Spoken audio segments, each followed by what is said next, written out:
Zion கீதத்தில் 397வது பாட்டு எடுத்து வச்சுங்க. சியோன் கீதம்.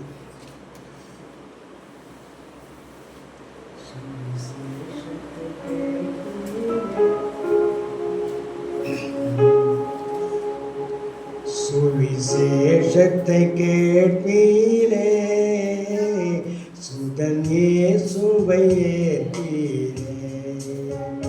சுவிசேஷத்தை கேட்பீரே, சுதன் இயேசுவை ஏற்பீரே. நம் பாவங்களுக்காகவே இம்மாநிலமே வரவே, நம் பாவங்களுக்காகவே இம்மாநிலமே வரவே, சிலுவையை சுமந்தாரே, சிலுவையை சுமந்தாரே, ஜீவனையும் நீந்தாரே. சிலுவையை சுமந்தாரே, ஜீவனையும் நீந்தாரே. சுவிசேஷத்தை கேட்பீரே, சுதன் இயேசுவை ஏற்பீரே. நானே வழியும் சத்தியமும் ஜீவனுமே என்றாரே. நானே வழியும் சத்தியமும் ஜீவனுமே என்றாரே. அவராலே என்னை நித்திய, அவராலே என்னை நித்திய ஜீவனில்லை என்றாரே. அவராலே என்னை நித்திய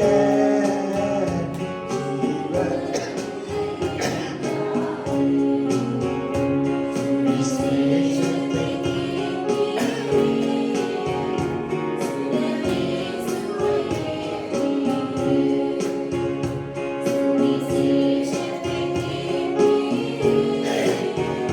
சுதன் இயேசுவை ஏற்பீரே.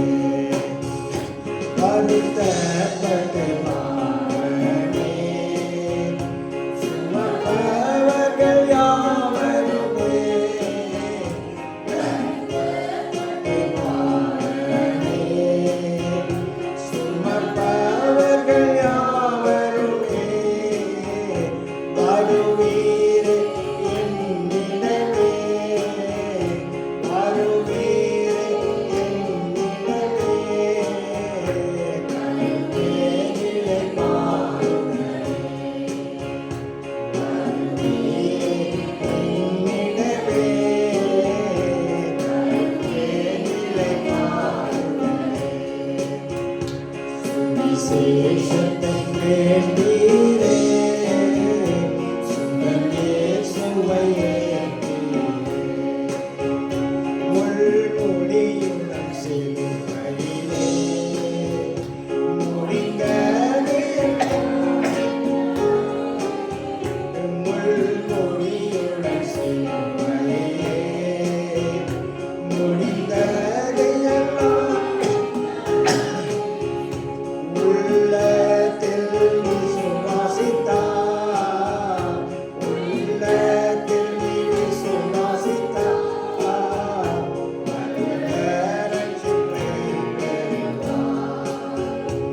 உள்ளத்தில் விசுவாசித்தார், மனித ரட்சிப்பை பெறுவார்.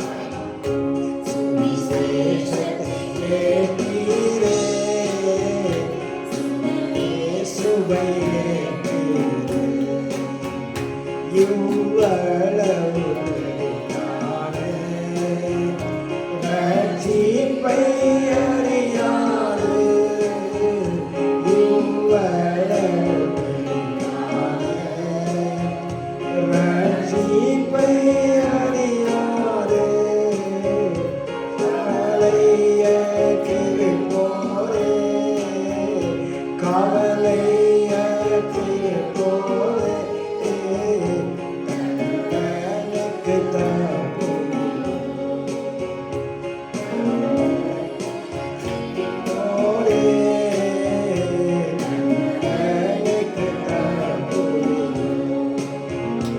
சுவிசேஷத்துக்கே நீரே சுடரே சுவையே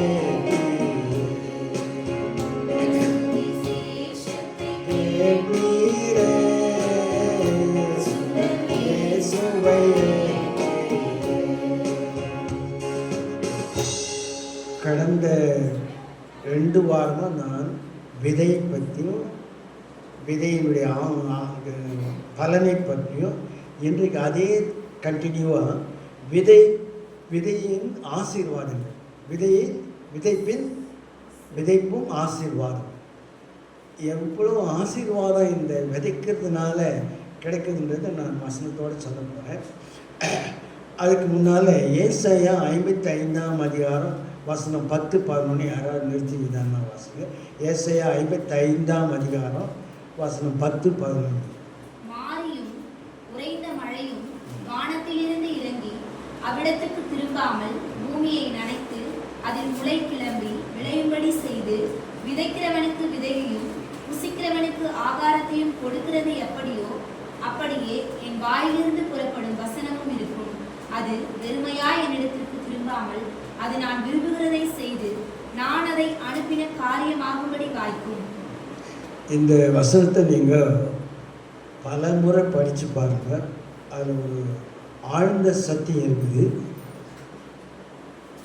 சுருக்கமாக சொல்லணும்னா விதைக்கிற விதை முளைக்குது, முளைச்சா தான் பலன் கொடுக்குது.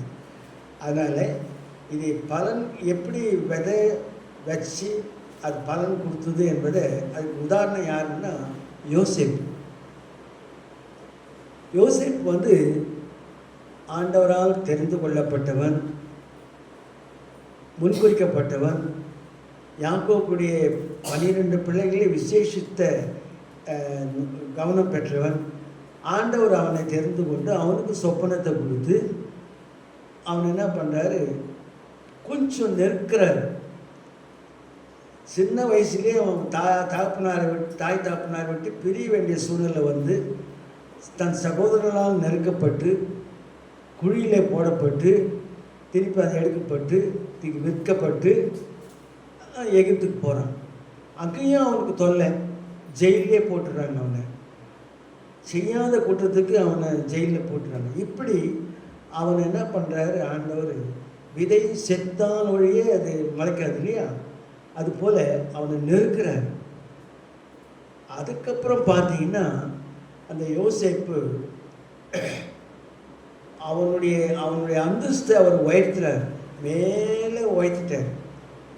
ராஜாவுக்கு அடுத்த ஸ்தானத்தில் கொண்டு போய் நிறுத்திட்டார். அதனால் என்ன ஆசீர்வாதம் கிடைச்சிச்சுன்னா, அந்த ஆண்டவர் என்ன பண்ணுற பஞ்சகாலத்தை அனுபவிச்சிட்டார். அந்த காலத்தில் ஒரு பஞ்சகாலத்தை அனுபவிச்சிட்டார். சோத்துக்கு லாட்ரி அடிக்கிறாங்க. அதிலிருந்து ஒரு ரிலீஃப் உண்டாகும்படி யோசேப்பு என்ன பண்ணுறாரு, ஒரு பெரிய அதிகாரி ஆகிட்டார். அப்போ அவன் என்ன பண்ணுறான்னா, முதலாவது எகிப்தில் இருக்கிறவங்களுக்கு ஆகாரம் கொடுக்குறான். அதன் பின்பு அவனுடைய இனத்தார் ஜனத்தார் பசியில் வாடுறாங்க. அதே பஞ்சத்தினால பசியில் வாடுறாங்க. அவங்க இங்கே வரும்படி ஆண்டவர் அவங்க வழி நடத்துகிறார். அதுக்காக தான் முன்னாலே யோசேப்பு அங்கே அனுப்புகிறார். ஜீவரட்சணை செய்யும்படி என்ன பண்ணுறாரு, யோசேப்பு அங்கே அனுப்புகிறார். அவன் எவ்வளோ கஷ்டப்பட்டான், நெருக்கப்பட்டான், கண்ணீராக விட்டான், உயிரில் போட்டாங்க, கெஞ்சரான் அண்ணமார இன்னொரு மெடி ஜெயிலில் கொண்டு போய் போட்டாங்க. அங்கேயும் அவனுக்கு விடுதலை இல்லை. ஆனாலும் கத்து சித்தத்தின்படி அவன் என்ன பண்ணுறான், உயிரிலிருந்து எடுக்கப்பட்டான், அவன் ஜெயிலிருந்தும் விடுதலை ஆக்கப்பட்டான். அதன் பின்பு எகிப்து தேசத்துக்கே சோறு போட்டான். எகிப்து தேசத்துக்கே சோறு போட்டான். எவ்வளோ பெரிய ஆசீர்வாதம் பார்த்தீங்கன்னா. அது மட்டும் இல்லை, தன்னுடைய இனத்தார் ஜனத்தார் சுமார் 70 பேர் அங்கிருந்து வந்தாங்க. அவங்க பலுகி பெருகினாங்க, பல லட்சம் பேர் ஆனாங்க. ஏறக்குறைய 20 லட்சத்துக்கு மேலே தாங்க, 20 லட்சத்துக்கு கம்மி கிடையாது. அவ்வளோ பேரை போஷிக்கிறது சாதாரணமான விஷயமா யோசிச்சு பாருங்க. அவ்வளோ பேருக்கு நல்ல போஷிப்பை அவன் தந்தான். அதுதான் அந்த விதையினுடைய ஆசீர்வாதம். யோசேப்பு நெருக்கப்பட்டதனுடைய ஆசீர்வாதம் இதுதான். சங்கீதம் 126:5-6 வாசி. சங்கீதம் 126:5-6. கண்ணீரோடே விதைக்கிறவர்கள் கெம்பீரத்தோடே அறுப்பார்கள். அள்ளி தூவும் விதையை சுமக்கிறவன் அழுது கொண்டு போகிறான். ஆனாலும் தான் அறுத்த அரிகளை சுமந்து கொண்டு கெம்பீரத்தோடே திரும்பி வருவான். இங்கே கண்ணீரோட விதைக்கிறவன் அப்படின்னு, அதாவது போன முறை நான் சொன்ன விதை என்றால் வசனம், விதை என்றால் ஜபம். இந்த விதை கண்ணீரோடு விதைக்கணும்னா நீ தேவனுடைய சமூகத்தில் வந்து கண்ணீரோடு ஜபம் பண்ணணும். உன்னுடைய பிரச்சனைகள் எதுவாக இருப்பினும், அது எப்பேற்பட்டதாக இருந்தாலும் நீ எங்கே வந்து ஜபம் பண்ணணும்? கண்ணீர் விட்டு தேவனுடைய சமூகத்துக்கு, தேவனுடைய வீட்டுக்கு வந்து நீ அழுது ஜபம் பண்ணினா உன்னுடைய பிரச்சனை எதுவாக இருந்தாலும், உன்னுடைய தேவை எதுவாக இருந்தாலும் அதை நிச்சயமாய் ஆண்டவர் கேட்டு அங்கீகரித்து அது உனக்கு ஆசீர்வாதமாய் தருவார். இதுக்கு உதாரணம் யாருன்னா அன்னாள் தான். அன்னாள் என்ன பண்ணுற, தேவனுடைய சமூகத்தை வந்து ஊற்றுறான். தன்னுடைய அழுது ஜபம் பண்ணி அவளுக்கு தேவை ஒன்றே ஒன்று தான். ஏன்னா மலடின்ற பேரில் நான் அவமானப்பட்டுங்க, நெந்தை சுமந்துன்னு வரேன். ஆண்டவரே எனக்கு அந்த நெந்தையை எடுத்து போடும் சாமி. வீட்லேயும் ஜபம் பண்ணியிருக்கலாம், ஆனால் எந்த ஜபத்தை கேட்டார்? ஆலயத்தில் வந்து பண்ண ஜபத்தை தான் கேட்டார். அந்த ஆலயத்துக்கு நம்ம முக்கியத்துவம் கொடுக்கணும். அந்த ஆலயம் நீங்களே என்று பைபிள் சொல்கிறார். முதலாவது ஆண்டவர் ஒரு கூடுகையை ஏற்படுத்தி இருக்கிறார் என்றால் அந்த கூடுகையிலே நீங்கள் வந்து ரட்சிக்கப்பட்டு மனம் திரும்பி ஞானஸ்நானம் பெற்றால் அந்த கூடுகையில் தான் இருக்கணுமே தவிர அதை விட்டுட்டு வேற எங்கேயும் போகக்கூடாது. எந்த சபையில் நீ ஞானஸ்நானம் எடுக்கிறியோ அந்த சபையில் தான் நீ முழு அங்கத்தினராக இருக்கு. அந்த சபையில் தான் நீ என்ன பண்ண, அழுது ஜபம் பண்ணணும். உன்னுடைய பிரச்சனை எதுவாக இருந்தாலும் சரி. அன்னாளுக்கு அந்த ஒரு பெரிய நிந்தை இருக்குது. அதை என்ன பண்ணுறான், அந்த தேவனுடைய சமூகத்தில் வந்து ஊற்றி ஜபம் பண்ணுறான். அது ஜபம் பண்ணதுனால அந்த ஜபத்தை ஆண்டவர் கேட்டார். ஒன்று தான் கேட்டார். அதுக்கு மேலே ஆண்டவர் என்ன பண்ணார், 3-4 பிள்ளைகளை கொடுத்தார். அது நம்ம அந்த தியானிக்க வேண்டிய அவசியம் இல்லை. ஒன்று கேட்டால் 9 கொடுப்பார் ஆண்டவர். ஒன்று கேட்டால் 9 கொடுப்பார். ஆனால் கேட்குறது ஆண்டவர் அதை அங்கீகரிக்கணும், அதை ஏற்றுக்கொள்ளணும், அது நியாயமானதாகவும் இருக்கணும். ஆகவே அந்த அன்னாளின் விண்ணப்பம் கண்ணீரோடு விதைத்தான், கம்பீரத்தோடு அறுக்கணும். அப்படி அந்த அன்னாள் வந்து தேவனுடைய சமயத்தில் கண்ணீரோடு ஜெபம்.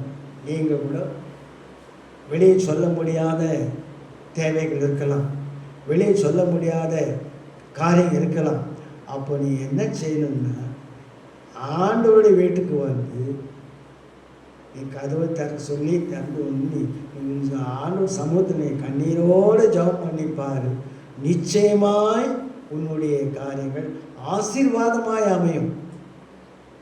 அண்ணாளுக்கு அதை போல் சந்தோஷம் இருக்குமா? யாதுக்குமா? கல்யாணத்துக்கு முன்னால் எத்தனையோ வருஷம் வருஷம் எருசலேமுக்கு வருவாங்க போவாங்க, ஆனாலும் இல்லை.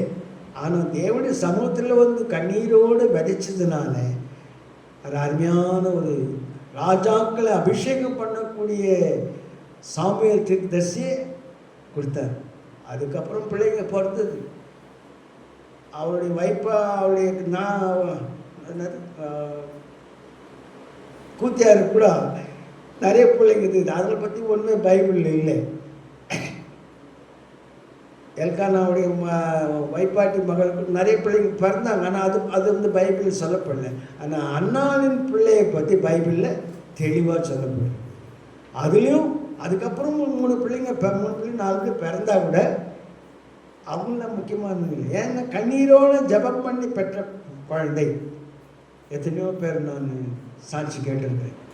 அழுது ஜபம் பண்ணி பெற்ற பிள்ளைங்க பெரிய ஊழியக்காரனாக மாறி இருக்கு. பெரிய ஊழியக்காரனா உலகத்தையும் ஷேக் பண்ணக்கூடிய அளவுக்கு ஊழியக்காரனாக மாறி இருக்கு. ஏன்னா அந்த தாய் அந்த பெற்றோர் அழுது ஆண்டோட சமூகத்தை அழுது பெற்ற பிள்ளைக்காக ஜெபம் பண்ணியிருந்தாங்க, கண்ணீரோடு ஜெபம் பண்ணியிருந்தாங்க. அந்த கண்ணீரை ஆண்டவர் பார்த்து அவனுக்கு என்ன பண்ணுவார், பெரிய ஆசீர்வாதத்தை தருவார். அதுதான் விதையின் ஆசீர்வாதம், விதைப்பும் ஆசீர்வாதம். யோவான் 4:36 வாசிங்க. யோவான் 4:36.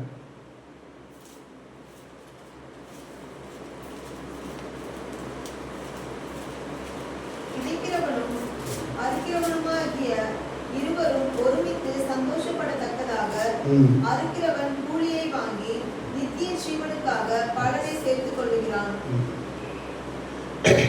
இங்கே பாருங்க, இங்கே 2 பேரும் விதைக்கிறவங்களும் அறுக்கிறவங்களும். மறுபடியும் வாசிங்க அந்த வசனத்தை. விதைக்கிறவனும் அறுக்கிறவனும் ஆகிய இருவரும் ஒருமித்து சந்தோஷப்படத்தக்கதாக அறுக்கிறவன் கூலியை வாங்கி நித்திய ஜீவனுக்காக பலனை சேர்த்துக் கொள்கிறான். நித்திய ஜீவனும் இருக்கு. குடும்பத்தில் இந்த விதைச்சாங்க, அறுவடை பண்ணாங்க, ஆஸ்தி வந்தது, அது மாதிரி ஒரு சந்தோஷம் இருக்குது. ஆனால் இங்கே இது வந்து அந்த வசனத்தை நான் சொல்லி நித்திய ஜீவனை, என்னாலும் வாழக்கூடிய அந்த நித்திய ஜீவனை மோட்சானந்த பாக்கியத்தை தராங்க. இதுக்கு ஒரு உதாரணமாக யார் சொல்லலாம்னா யோபு சொல்லலாம். விதைக்கிறவனும் அறுக்கிறவனும் ரெண்டும் சேர்த்து. இந்த யோபுடைய கஷ்டத்தெல்லாம் நீங்கள் யோபு அதிகம் மொத்தத்தையும் படித்து பாருங்கள். எவ்வளோ இழந்தான், அதை ரெட்டத்தனியாக திரும்ப பெற்றான். அவன் என்னென்ன இழந்தானோ அதை டபுளாக கிடச்சிச்சு.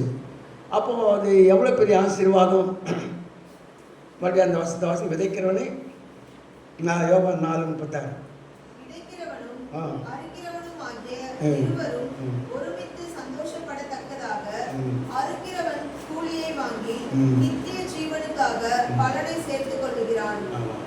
இங்கே பாருங்க, யோபின் மனைவி ஒரு மாதிரி இங்கே அவரை நெக்லெக்ட் பண்ணுது. ஏன் சீக்கிரம் செத்து போயா நீ கூட அப்படின்ற அளவுக்கு சொல்லு, ஜீவனை விடுன்றது.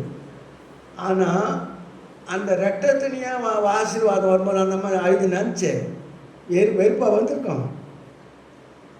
முன்ன பெற்றதை முன்ன இழந்ததை விட டபுளாக பெற்றுட்டாங்க. அப்போ அந்த முகத்தில் சந்தோஷமா இருக்காதா? அதுதான் யோபின் சந்தோஷம். விதைக்கிறவனும் அறுக்கிறவனும். ஆகவே வேதத்தில் சொல்லப்பட்ட விதைப்பும் விதை பலன்களும் விதையின் ஆசீர்வாதமும் கொஞ்சம் நஞ்சம் இல்லை. கலாத்தியர் 6:8. கலாத்தியர் 6:8. மாம்சத்திற்கென்று விதைக்கிறவன் மாம்சத்தினாலே அழிவை அறுப்பான், ஆவிக்கென்று விதைக்கிறவன் ஆவினாலே நித்திய ஜீவனை அறுப்பான். மாம்சத்துக்கென்று விதைக்கிறவன் அழிவை அறுக்கிறான், ஆவிக்கென்று விதைக்கிறவன் நித்திய ஜீவனை அறுப்பான். அப்போ எது பெஸ்ட்டு? தற்காலிகமான ஆசீர்வாதமா, நிரந்தர ஆசீர்வாதமா? ஆகவே ஆவிக்கென்று விதைக்கிறவன் நித்திய ஜீவனை அறுப்பான்னா அங்கே பரலோகத்தில் நித்தியமாக இருக்குது. அப்போ ஆவிக்குரிய காரியங்களில் கவனம் செலுத்துறது தான் முக்கியம். இப்போது ரொம்ப செலவுகள் செய்து ஒரு ஆவிக்குரிய கூட்டத்தை வைக்கிறாங்க, ரிசல்ட்டுக்கு தான் முக்கியம். எத்தனையோ லட்சங்களை செலவு பண்ணி மீட்டிங் நடத்துகிறாங்க. அப்போ அவன் நடத்துகிறவங்களுக்கு எதிர்பார்ப்பு என்ன இருக்கும்? காசு முக்கியம் இல்லை. எத்தனை பேர் ரட்சிக்கப்பட்டாங்கோ, எத்தனை பேர் குணப்பட்டாங்கோ, எத்தனை பேர் ஞான ஸ்நானம் எடுத்தாங்கோ, எத்தனை பேர் பரலோக பாக்கியத்தை அடைந்தாங்கோ, எத்தனை பேர் நித்திய ஜீவனை பெற்று நித்திய ஆசீர்வாதம் பெற்றாங்க. அதான் ஆவிக்கென்று விதைக்கிறது. எவ்வளோ சிரமப்பட்டு ஜெபித்து, பல மாதங்கள் ஜெபித்து, பல வருஷங்கள் கூட ஜெபித்து, அதுக்குண்டான எல்லா காரியங்களையும் ஆயத்தம் பண்ணி ஆவிக்குன்னு ஒரு விதையை விதைச்சாக்கா அது என்ன பண்ணுறது? பின்னால் பெரிய அறுவடை தருது, பெரிய அறுவடை தருது. ஆவிக்கென்று விதைக்கிறவன் நித்திய ஜீவனை அறுப்பான். ஒருத்தன் ஒரு விதை போட்டோம்னா 9 மணிக்கும். ஆகவே ஆவிக்கென்று விதைக்கிறோமா? மொத்தத்தில் நான் என்ன சொல்கிறேன்னா, சபையானது ஊழியம் செய்ய வேண்டும், அவ்வளோதான். விதைக்கிறது என்னன்னா, சபையில் போதகர் மட்டும் இல்லை, சபை சத்தியத்தை கேட்குற நீங்களும் என்ன பண்ணணும்? விதைக்க ஆரம்பிக்கணும், சுவிசேஷம் சொல்ல ஆரம்பிக்கணும். அதுக்கு தான் நீங்கள் இங்கே வந்து பக்குவப்படுறீங்க. கடந்த வாரம் ஐயா வஞ்சூர் கூட்டின்னு போனார். அவங்க வீட்டுக்கு போனேன், அவங்க வந்திருக்கிறாங்க. இன்னைக்கு இந்துக்கள் பெரும்பாலும் வீடு கட்டினா பூஜை ரூம்னு ஒன்று வைக்கிறாங்க, பூஜை ரூம் ஒன்று கட்டுறாங்க. அவங்களுக்கு அந்த நம்பிக்கை இருக்குது. ஆனால் கிறிஸ்தவர் என்ன பண்ணுவாங்க, அது கட்டுறதில்லை. ஆனால் அன்றைக்கி போகும்போது அந்த ஹால் ஒன்று ஜெபிக்கிறதுக்குன்னே அவங்க ஒரு பெரிய ஆள் அதிக செலவோடு கட்டியிருக்கிறாங்க. அது எனக்கு ரொம்ப சந்தோஷமாச்சு. நீங்கள் அவங்களுக்கு பாட்டு வந்திருப்பீங்க, நான் ஒரு முறை தான் போய் பாட்டு வந்தேன். ஆகினாலே அப்போது என்ன அர்த்தம்னா, கர்த்தருக்காக நீ ஒரு ஒரு பெரிய தொகை நீ செலவு பண்ணால் அதை பல மடங்கு நீ ஆண்டவனுக்கு திருப்பி கொடுப்பார். எப்போ ஒரு அப்ளிகேஷன் போட்டிருக்கிறார் 5 வருஷத்துக்கு முன்னால். இப்போது இன்டர்வியூ வந்து சென்ட்ரல் கவர்மெண்ட் ஜாப் அவருக்கு கிடைக்குது. ஆசீர்வாதம் எப்படி பார்த்தீங்களா? ஏன்னா அவர் தன் வீடு கட்டும்போது கர்த்தரை கனம் பண்ணணுன்னு ஒரு ஜெப அறையை பெருசாக கட்டியிருக்கிறார். நான் எங்கேயாவது பையன்கிட்ட சொன்னேன், டேய் ஒரு ஜெப அறையை ஒன்று கட்டணும். அவன் அதை சட்டை பண்ணல, அவர் பிளான் படி அவர் கட்டி முடிச்சிட்டார். சரி, நம்ம அதுக்கு மேலே ரொம்ப ப்ரெஸ் பண்ணக்கூடாது. அதனால் நான் மேலே என்ன பண்ணிட்டேன், ஜெபம் பண்ணுறதுக்கு ஒரு இடத்த நான் ஆயத்தம் பண்ணியிருக்கேன். ஆகவே அன்பானவர்களே, வீடுன்னு இருந்தால் அதில் என்ன இருக்கணும், ஜெப அறைன்னு ஒன்று இருக்கணும். நீ அங்கே போய் முட்டி போட்டு உன் காரியங்களை ஆண்டவருக்கு உபயோகிக்கும் போது, ஆவிக்குரிய காரியங்களை ஆண்டவருடைய சமூகத்துக்கு உபயோகிக்கும் போது, ஆண்டவர் அதை கேட்டு என்ன பண்ணணும், ஆவிக்குரிய எல்லா ஆசீர்வாதத்தையும் உனக்கு தருவார்.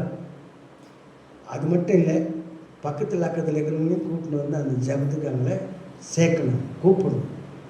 ஏதாவது ஒரு நிகழ்ச்சி பண்ண உங்கள் உறவினர்களை கூப்பிடுங்க, அவங்களுக்கு ஏதாவது சின்ன உதவி செய்யுங்க அப்படின்னு நான் ஆலோசனை சொல்லிட்டு வந்தேன். அப்போ அவங்க ரட்சிக்கப்படுவாங்க, அவங்க மனம் திரும்புவாங்க, அவங்க குணப்படுவாங்க, அவங்க கிறிஸ்தன் பிள்ளைகளாக ஆவாங்க. அதுதான் ஆசீர்வாதம், அதுதான் ஆசீர்வாதம். 2 Corinthians 9ஆம் அதிகாரம் 6-11 வாசிக்கிறோம். 2 Corinthians 9ஆம் அதிகாரம் வசனம் 6 துவங்கி 11 வரை. இன்னும் நான் சொல்லுகிறது என்னவெனில், சிறுக விதைக்கிறவன் சிறுக அறுப்பான், பெருக விதைக்கிறவன் பெருக அறுப்பான். அவனவன் விசனமாயும் அல்ல கட்டாயமாயும் அல்ல, தன் மனதில் நியமித்தபடியே கொடுக்க கடவன். உற்சாகமாய் கொடுக்கிறவனிடத்தில் தேவன் பிரியமாயிருக்கிறார்.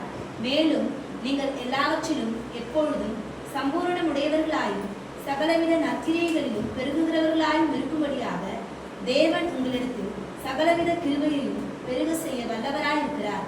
வாரி இதைத்தான் ஏழைகளுக்கு கொடுத்தான், அவனுடைய நீதி என்றென்றைக்கும் இருக்கும் என்று எழுதியிருக்கிறபடியாகும். விதைக்கிறவனுக்கு விதையையும் புசிக்கிறதற்கு ஆகாரத்தையும் அளிக்கிறவர் உங்களுக்கு விதையை அளித்து அதை பெருக பண்ணி உங்கள் நீதியின் விளைச்சலை வர்த்திக்க செய்வார்.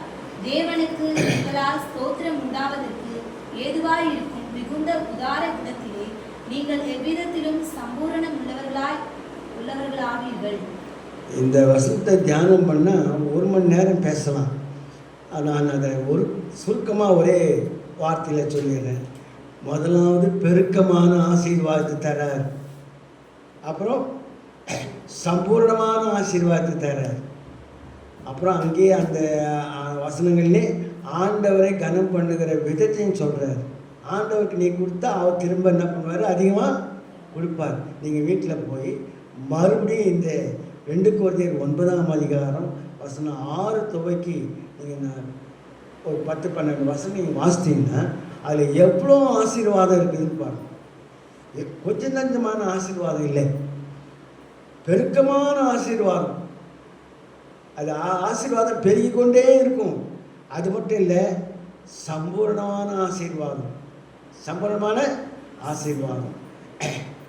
இது மொத்தத்தில் நீ ஊழியம் செய்தால், ஆண்டவருக்காக நீ கொடுத்தால், ஒன்றும் இல்லைங்க, நம்முடைய வருமானத்தில் 10ல் 1 பாகத்தை எடுத்து எந்தில்லை இது ஆண்டவர்துன்னு நீ கொடுத்து பாரு, உன்னை ஆண்டவர் மேலாக்குவார். அதில் உண்மையாக இருந்தீனாவே போதும். வேறு எதுக்கும் நீ சப்போர்ட் பண்ண வேண்டிய அவசியம் இல்லை. உன்னுடைய ஆண்டவருக்கு ஒரு நல்ல வேலையை கொடுத்து, நான் தப்பு பண்ணிட்டேன், அதை நான் அறிக்கையிட்டேன், சபை முன்னால் அறிக்கையிட்டேன், அந்த உனக்கு ஆண்டவர் கொடுக்குற ஆசீர்வாதத்தில் அதில் 10ல் 1 எந்த இல்லை, அது ஆண்டவருடையது அப்படின்னு சொல்லிட்டு எல்லா கிறிஸ்தவர்களும் இதை ஃபாலோ பண்ணாங்கன்னா இன்னைக்கு கிறிஸ்தவமாக்குற இந்தியா, காஷ்மீர் டு கன்னியாகுமரி கிறிஸ்தவ நாடாய் மாறி இருக்கும். அது மாறாததுக்கு காரணம் நம்ம தான். கர்த்தருக்கு உண்மையாக இல்லை, மனசு வரல.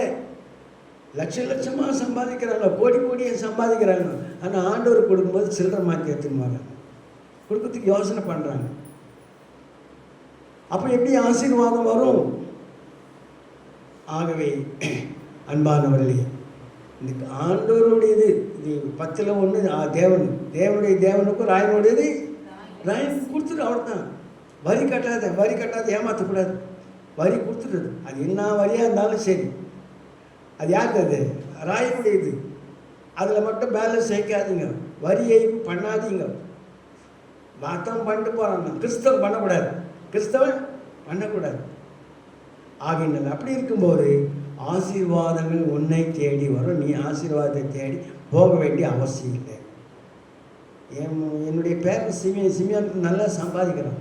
அவனுக்கு கொடுத்துற அட்வைஸ் என்ன தெரியுமா? நான் டேய் போ சம்பாதி, ஆண்டவர் கூடியது ஆண்டவர் கொடுத்துரு. முதல்ல 10ல் 1 2 ஆண்டவருக்கு கொடுத்துரு, அப்போ தான் நீ ஆசீர்வாதமாக இருப்ப. அவங்க அந்த ஃபேமிலி முழுவதுமே அதை ஃபாலோ பண்ணுறாங்க. இப்போ முன்னே எப்படி இருந்தாலும் இப்போ ஃபாலோ பண்ணுறாங்க. ஆகினால கர்த்தருக்குரியது கர்த்தருக்கு கொடுத்துடணும். கர்த்தரை கனம் பண்ணுவதில் முந்தி கொள்ளணும், கர்த்தரை கனம் பண்ணுவதில் முந்தி கொள்ளணும். அப்படி இருக்கும்போது கர்த்தர் நம்மை ஆசீர்வதிப்பார். நீதிமொழிகள் 11:18 வாசிக்கலாம். நீதிமொழிகள் 11:18. துன்மார்க்கன் விருதா வேலையை செய்கிறான், நீதியை விதைக்கிறவனோ மெய்ப்பலனை பெறுவான். மெய்ப்பலனை பெறுவான். மறுவாசம் வாசனத்தை, துன்மார்க்கன் விருதா வேலை செய்கிறான், நீதியை விதைக்கிறவனோ மெய்ப்பலனை பெறுவான். நிலையான நிரந்தரமான ஆசீர்வாதம் மெய்ப்பலன். ஆகவே அன்பானவர்களே, இப்போ முடிவுக்கு வந்துட்டோம். ஆண்டவரை நாம் கனம் பண்ணுவதுன்னா போ அல்லது அனுப்பு. நீ போய் ஊழியம் செய், அல்லது உன்னால் முடியல மற்றவங்களை என்கரேஜ் பண்ணி நல்ல ஊழியம் செய்யவங்களாம் பார்த்து என்ன பண்ணோம், அவங்களுக்கு நம்ம உதவி செய்யும்போது நிச்சயமாய் நாம் அவர் ஆசீர்வதிக்கப்படுவோம். நீங்கள் நம்ம நாட்டில் ஒரு 30-40 வருஷமாக நான் நண்பர் சேர்த்துக்கு என்னால் முடிஞ்சது 100-200 நான் மாதம் கொடுத்துனே வரேன். காரணம் அவங்க வடநாட்டில் சபைகள் கட்டிட்டு வராங்க. விசுவாணி ஊழியம் அவங்க நல்ல சபைகளை வடநாட்டில் நிறைய சபைகளை கட்டிட்டு வராங்க. அப்புறம் இன்றைக்கி வந்தார் கிடியன் இருக்குது. கிடியன் ஊழியம் நல்ல ஊழியம். அது வேத வசனத்துக்கு முக்கியத்துவம் கொடுக்குறாங்க. அதுக்கு முடிஞ்ச அளவுக்கு சப்போர்ட் பண்ணணும். சிலர் ஒருத்தர் என்ன பண்ணுறாரு, 100 கிராமம் 100 சபைன்னு அவர் ஒரு ஊழியம் செய்துங்கிறார். அப்படிப்பட்ட சபையில் ஊழியம் செய்யலாம். ஆகவே நாம் அப்படி ஜாக்கிரதையாக யார் உண்மையாக ஊழியம் செய்கிறாங்க அவங்கள கண்டுபிடிச்சி அவங்களுக்கு நம்மளால் முடிஞ்ச உதவி செய்யும்போது ஆண்டவரை நாம் கனப்படுத்துகிறோம். ஆண்டவரை நாம் அதை விதைக்கிற மாதிரி அர்த்தம்.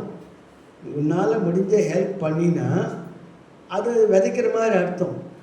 அப்போ விதைச்சிட்டோம்னா என்ன, அந்த பலன் நிச்சயமாய் உண்டு. விதைக்கிறவன் தான் அறுக்க முடியும், விதைக்கிறவன் தான் அறுக்க முடியும். சென்னையில் ஆர்எஸ் சபைன்னு ஒன்று இருக்குது. அந்த சபைக்கு நான் போய் வந்திருக்கிறேன். ஆர்எஸ் சபை அறுவடை செய்யறது. அப்புறம் அவரை கேட்டேன், நான் எங்கள் வீட்டுக்கு வந்து எங்கள் அண்ணன் வீட்டுக்கு வருவார், அவர் கேட்டேன், ஐயா நீங்கள் ஆர்எஸ் சபைன்னு வச்சுக்கிறீங்களா, இப்போ விதைக்கிறீங்களான்னு கேட்டேன். ஐயா வயசாக தான் அறுக்க முடியும் அப்படின்னு. வயசாக தான் அறுக்க முடியும். நாங்கள் முதல்ல விதைக்கிறேன் ஐயா, ஆனால் பேர் என்னமோ ஆர்எஸ் சபைன்னு வச்சுருக்கேன். அப்போ அவங்க விதைக்கிறதுல முக்கியத்துவம் கொடுக்குறாங்க. வீடுகளில் தினந்தோறும் போய் 4 பேர் சந்திக்கிறாங்க. சென்னையில் இருக்குது, எங்கள் மயிலாப்பூரில் வந்தவர்கள் இங்கே இருக்குது. நான் சபை கூட போயிட்டு வந்தேன். ஆர்எஸ் சபை. நம்ம அடார்காடு மாவட்டத்தில் பாஸ்டர் நெல்சன் ஒருத்தர் இருக்கிறார். அவருடைய சபைக்கு பேர் நான் களஞ்சிய ஊழியர்கள்ன்றார். களஞ்சிய ஊழியர்கள். அவர் அது ஒரு நல்ல ஊழியம் செய்திருக்கிறார். அவருடைய மகனே என்ன பண்ணிட்டான், திடீர்னு செத்துட்டான், ஆற்றுல செத்துட்டான். அப்போ தன்னுடைய மகனே நான் ஊழியத்துக்குன்னு வயசுட்டேன்றார். இப்போ வருஷம் அவனுடைய நினைவு நாள் அப்போது ஒரு 100-200 பேர் ஆசிரியர்களை கூப்பிட்டு என்ன பண்ணுறாரு, அது நல்ல சுவிசேஷம் அறிவிக்கிற, நல்ல செய்தி கொடுத்து நல்ல ஆசீர்வாதமான நடத்துகிறார். ஆகவே ஏதோ அவரால் முடிஞ்சதை அவர் செய்கிறார். நீங்களும் நானும் விதைக்கிறதுக்காக என்ன செய்கிறோம், அதுதான் கேள்வி. ஏதாவது ஒரு வகையில் சுவிசேஷம் அறிவிக்க வேண்டும். ஏதாவது ஒரு வகையில் ஒரு நன்மை செய்தாக அவன் எப்படியாவது கிறிஸ்துவுக்குள் கொண்டு வர வேண்டும். அநீதியின் கூலினாலே ஆத்துமாக்களை ஆதாயம் பண்ணுங்கள்னு தான் வசனம் சொல்லுது. காசு செலவு பண்ண யோசிக்கக்கூடாது. இந்த 15ஆம் தேதி எனக்கு ஒரு 2 hours ஃப்ரீயாக இருந்த டைம் வந்தது. அப்போது நான் டிவி ஆன் பண்ணிட்டேன். டிவி பார்த்துருந்தேன். சுதந்திர தினத்தன்னைக்கு சூர்யான்ற நடிகர் அவர் எத்தனையோ 1000 பேரை இன்ஜினியர்களை உருவாக்கியிருக்கிறார். அதை அவங்களெல்லாம் கொண்டாந்து காட்டுறாரு.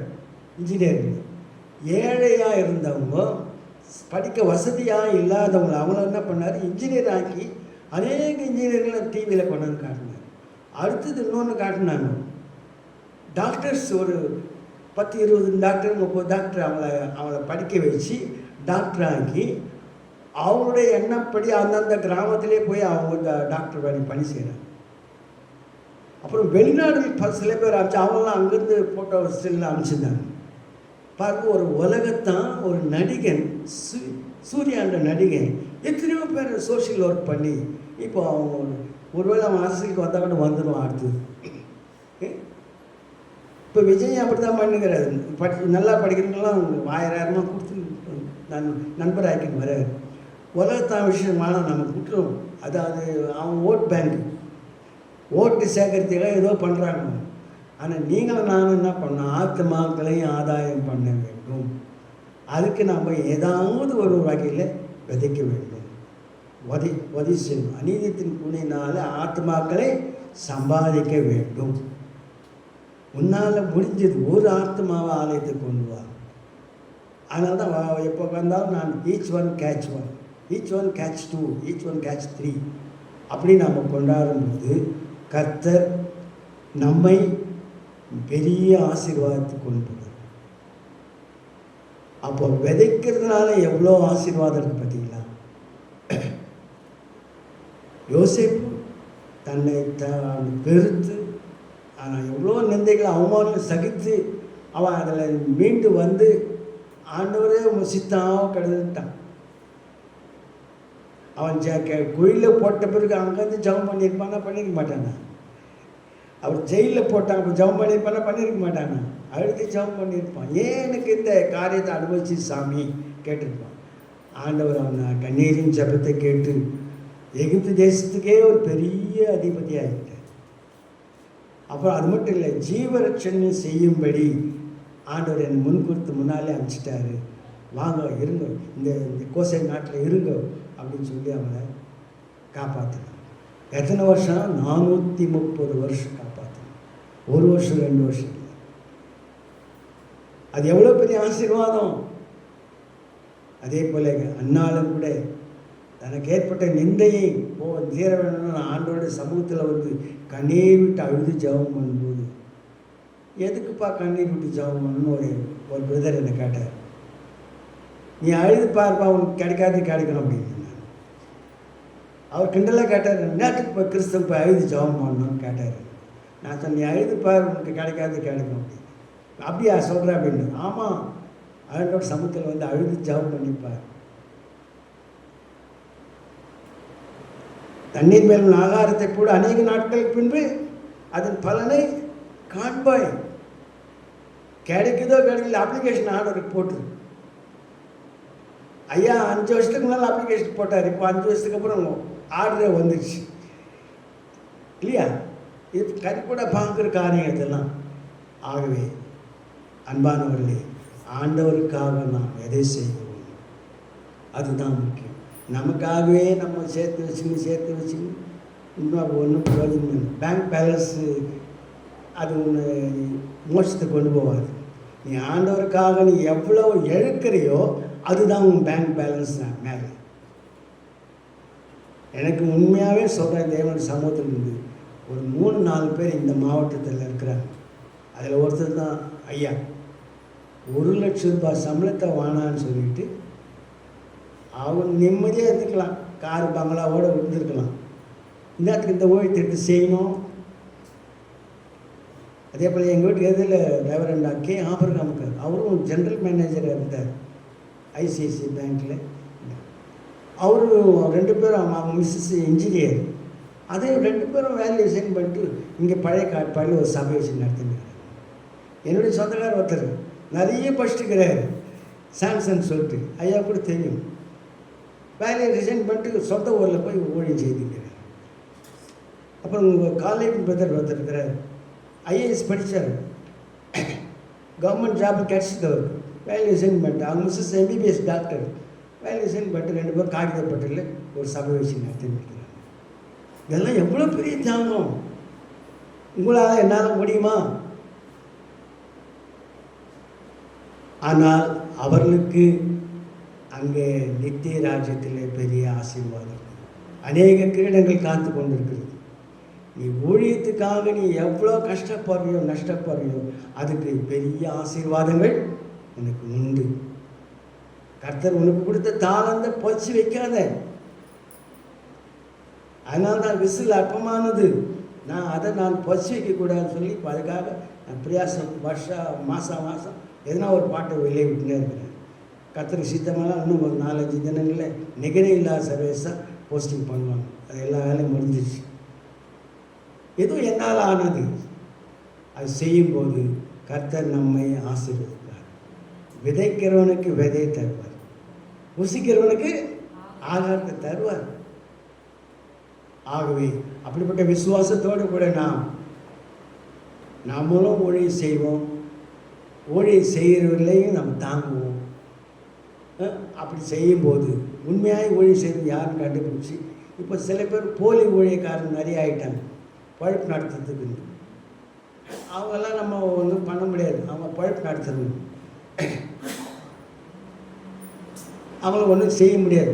சில பேர் விளம்பரம் ஆயிடுறாங்க, அவங்க பண்ணுறது அழுப்பு கொஞ்சம் நெஞ்சம் இல்லை, அவங்களும் தப்பாக என்னவோ பண்ணியிருக்கிறாங்க. பொய்யான விளம்பரங்களை கொடுத்துன்னு தேவதூதம் வந்தான், தட்டி எழுப்பினான், காரை கொடுத்தான், பங்களாவை கொடுத்தான், காலேஜ் கஷ்டம்லாம், இதெல்லாம் ஊரை ஏமாத்துகிற வேலை. அதுக்குரிய பங்கு அவங்க கண்டிப்பாக அவங்க ஆண்டவர் கணக்கு கொடுப்பாங்க. ஆண்டவர் என்ன சொல்லுங்க, உலகம் எங்கும் போய் சுவிசேஷத்தை அறிவி. சுவிசேஷம் அறிவிக்கணும் எந்த வகையிலாகும். சுவிசேஷம் என்றால் என்னன்னு முதல் நமக்கு தெரியணும். நான் மறுபடியும் சொல்கிறேன், சுவிசேஷம் என்றால் இயேசு கிறிஸ்து கன்னி மரியாளின் வயிற்றில் பிறந்தார்.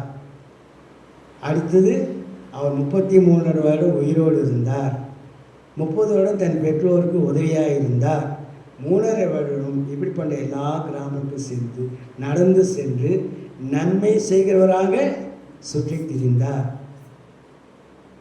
காது கேட்காதும் காது கேட்கும்படி செய்தார், ஊமையர் பேசும்படி செய்தார், உடனே காணும்படி செய்தார், ஏன் செத்து போனவர்களையும் உயிரோடு எழுப்பினார். அப்போது அவரே சொன்னார், நான் மரிப்பேன், நான் 3ஆம் நாள் உயிரோடு எழுப்பேன். அவர் சொன்னபடி மரித்தார். அந்த நாளில் இந்த மக்களுக்காகவும் இந்த நாளில் இருக்க மக்களுக்காக இனிமேல் பிறக்க போகிற மக்களுக்காக அவர் என்ன பண்ண ஒரே தரமாக ஜீவ பலியாக தன்னை ஒப்பு கொடுத்து மரித்தார்.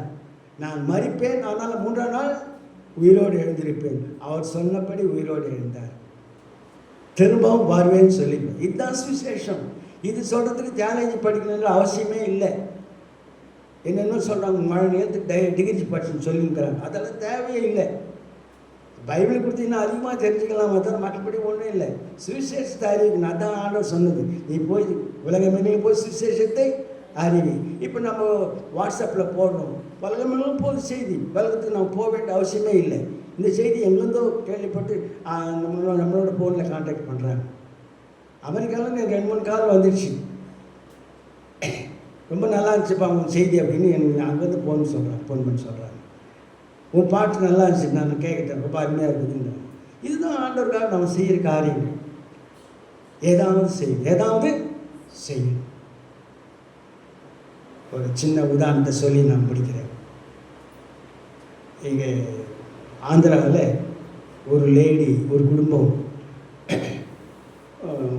ரொம்ப கஷ்டப்பட்டுன்னு, புருஷன் சரியில்லை, அந்த அம்மா வடை சுட்டு போண்டா சுட்டு விற்றுனுச்சு. அந்த அம்மாவுக்கு நல்ல பிஸ்னஸ் டெவலப் ஆச்சு. அந்த நேரம் பார்த்து போலீஸ்காரன் என்ன பண்ணிட்டான், அந்த கடையெல்லாம் ஓடிச்சு நாசம் பண்ணிட்டான். அப்போ அவங்க என்ன பண்ணாங்க, பாஸ்டர்கிட்ட ஐயா நான் பெரிய கதை தான் சுத்தமாக சொல்கிறேன், ஐயா இந்த மாதிரி ஆகிட்டேன். சரிம்மா, கர்த்தருக்கு வேறு வழி காட்டுவார்னு சொல்லிட்டு அவர் ஒரு சிக்கலில் மாட்டிக்கிட்டார். அந்த பாஸ்டர் அவர் 2-3 லட்சம் கடன் வாங்கிட்டு வட்டி கட்ட முடியாத, முதல் கொடுக்க முடியாது, அவஸ்தைப்பட்டு இருந்தார் அவர். அதனால என்ன பண்ணிட்டார், கர்த்தருக்கு வேறு வழி காட்டுவார்மான்னு சொல்லிட்டார். அந்த வார்த்தையை அந்த அம்மா நம்பிட்டாங்க. நம்பிட்டு போகும்போது வீட்டாண்டே வடை சுட்டுருந்தாங்க. சிம்பிளான காரியங்க. வீட்டாண்ட வடை சுட்டும்போது இந்த வடை வாசனை எங்கேயோ கொஞ்சம் இழுத்துச்சு. அவங்க வந்தான். அவன் யாரானா அந்த போலீஸ் ஸ்டேஷன் போலீஸ்காரன் என்ன பண்ணான், அந்த கடையை தம்சம் பண்ணாமல் பாரு, கடையெல்லாம் உடச்சி போட்டான் பாரு, அவன் தான். நடாது இந்த அம்மா கடை தேவைன்னு சொல்லிட்டு அப்புறம் அவனுக்கு மனசில் இறக்கம் உண்டாயி, அம்மா நான் உனக்கு வேறொரு இடம் காட்டுறேன், நீ அங்கே கடை வச்சுக்கோ அப்படின்னு சொல்லி, நான் தான் உங்கள் கடையை நாசம் பண்ணிட்டேன் போலீஸ்காரனால, உனக்கு வேற ஒரு இடம் காட்டுறேன்னாரு. ஐயா பாஸ்டர் சொல்லு, உனக்கு வேறு வழி காட்டுவார்னாரு. இது சிம்பிள், அது நம்பிடுச்சு. அங்கே போனோன்னு அந்த நல்ல இடம் கிடச்சிச்சு. அங்கே போய் வடை சுட்டாங்க, போண்டா சுட்டாங்க, முறுக்கு சுட்டாங்க, நல்ல வியாபாரம் ஆச்சு. அவங்க என்ன பண்ணாங்க, ஆண்டவர் நமக்கு வேறு வழியை காட்டுவார்னு ஐயா சொன்னார். நம்ம ஆண்டவருக்காக நாம் ஏதாவது செய்யணும். அன்னன்னைக்கு நடக்கிற கலெக்ஷனில் வியாபாரத்தில் 10ல் ஒரு பாகத்தை எடுத்து தனியாக வச்சுட்டாங்க. அதுக்கப்புறம் அவங்க பையன் சொன்னான், நம்மம்மா பாஸ்டர் ஒரு வேளை கஷ்டத்தில் இருந்தாலும் இருப்பார், நம்ம என்ன பண்ணோம், ஒரு மாதத்துக்கு சேர்த்து மொத்தமாக கொண்டு போய் கொடுத்தா அவருக்கு என்ன பிரயோஜனமாக இருக்கணும். அதே மாதிரி மாதம் முழுவதும் டெய்லி கலெக்ஷனை சேர்த்து வச்சு அங்கே துட்டு என்றதும் கிடையாது. எவ்வளோ வருமானம் 10ல் 1 எடுத்து ஆண்டவர் கொடுத்துருந்தாங்க. அதை அப்படியே பெருசாக மூட்டை கட்டி கொண்டு போய் பாஸ்டருக்கு கொடுத்தாங்க. பாஸ்டர் ஏற்கனவே கடன் வாங்கிட்டு அவர் ரொம்ப கஷ்டப்பட்டுங்கிறார், வட்டி கட்ட முடியாது. கடைசியில் அந்த வட்டிக்கு கடன் அசல் ரெண்டுமே இந்த அம்மா கொடுத்த காசை வச்சு அவருக்கு சூசைட் பண்ணிக்கிற லெவல் கூட போயிட்டார் அவர். இன்றைக்கு அவர் 1,00,000 பேர் சபை நடத்துகிறாரு ஆந்திராவில். அவர் டிவிலெல்லாம் வருது அவர் பேர், கல்வாரி திருச்சபைன்னு இன்னைக்கு வருது. அப்போ அந்த ஊழியத்தை தாங்கன்னு யார், அந்த அம்மா போட்ட பேர். அவர் சூசைட் பண்ணிக்கிற லெவலுக்கு வந்துட்டார். கடன் வாங்கிட்டோம், நம்ம வெளிநாடு போய் சபை டெவலப் பண்ணலான்னு கடன் வாங்கிட்டோம், கடன் கட்ட முடியல. ஆனாலும் கர்த்தர் அவர் வேறொரு வழியை காட்டினார். இப்போ அந்த குடும்பத்துக்கு அவர் ஆசீர்வாதமாக இருக்கிறார். பாஸ்டர் அந்த குடும்பத்துக்கு ஆசீர்வாதம், நல்ல இடத்துல மாப்பிள்ளைங்களை போட்டு பொண்ணுங்களை கட்டி கொடுத்து அந்த குடும்பம் இன்னைக்கு ஓஹோன்னு இருக்கிறாங்க. அந்த சபை வளர காரணமாக இருந்தது யாருன்னா அந்த லேடி. அவங்க போட்ட விதை ஆண்டவருக்கு கொடுத்தது. அவரே இந்த சாட்சியில் டிவியில் சொன்னதை நான் உங்கள்கிட்ட சொல்கிறேன். ஆகவே நீ கர்த்தரை கனம் பண்ணும்போது உன்னை அவர் கனம் பண்ணுறார். இப்போது உதாரணத்துக்கு நம்ம சபையில் 2 பேர் இருக்கிறாங்க, ஒரு குடும்பம் வந்துருக்குது. அவங்க என்ன பண்ண நினைக்கல சென்ட்ரல் கவர்மெண்ட் ஜாப் கிடைக்கும் நினச்சாங்கன்னு நினைக்கிறது. ஆனால் ஆண்டவர் என்ன பண்ணார், ஆண்டவர் அவங்க என்ன பண்ணதுனால அவங்களுக்கு அந்த ஜாப் கிடைச்சிருக்கு. ஆண்டவர் பெருமை செய்தார். இன்றைக்கி ஆண்டவர் அவ்வளோ தூரத்தில் சர்ச்சில் கலந்துன்னு இருக்கிறாங்க. ஆக அன்பானவர்களே, நாம் செய்ய வேண்டியது என்னென்னா, முதலாவது தேவனுடைய ராஜ்யத்தையும் நீதியும், பிறகு இதெல்லாம். சில பேர் என்ன பண்ணணும், முதல்ல நம்ம கோழி நம்பிடணும், அதுக்கு என்னன்னா தந்திரமெல்லாம் பண்ணணும், மந்திரம் பண்ணணும், எல்லாம் பண்ணிவிட்டு என்ன பண்ணுறாங்க, மானம் கட்டு மரியாதை கட்டு அவங்க வீட்டுக்கு ரைடும் வருது, அவங்க வீட்டுக்கு ரைடும் வருது.